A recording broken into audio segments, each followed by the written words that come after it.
నేను ఒక్క మాట ఈ వేదిక మీద నుంచి సినీ ప్రముఖులందరికీ కూడా చెప్పదలుచుకున్నాను. రాష్ట్ర ప్రభుత్వం కఠినంగా కనిపిస్తుంది, కానీ మిమ్మల్ని అభిమానంగా చూసుకుంటుంది. మీ అభివృద్ధికి 100% తోడ్పాటును అందిస్తుంది. ప్రభుత్వం నడిపేటప్పుడు కొన్ని నిర్ణయాలు తీసుకున్నా అది మిమ్మల్ని ప్రోత్సహించడానికి, మిమ్మల్ని అభినందించడానికి, మీకు సముచితమైన స్థానం కల్పించడానికి ఈ రాష్ట్ర ప్రభుత్వం ప్రయత్నం చేస్తుంది. ఈరోజు ఈ వేదిక మీద నుంచి తెలంగాణ రైజింగ్ 2047కు ఒక ప్రత్యేకత ఉన్నది.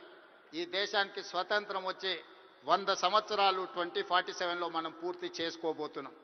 మరి స్వతంత్ర భారతదేశంలో 100 సంవత్సరాలు పూర్తి చేసుకుంటున్నప్పుడు మన దేశం ప్రపంచంలోనే ఒక అద్భుతమైన దేశంగా, మన దేశం ప్రపంచం ఎకానమీని శాసించే విధంగా మన దేశం అభివృద్ధి చెందాలి. అది పరిశ్రమలు కావచ్చు, ముఖ్యంగా IT, pharma, defence and film industry.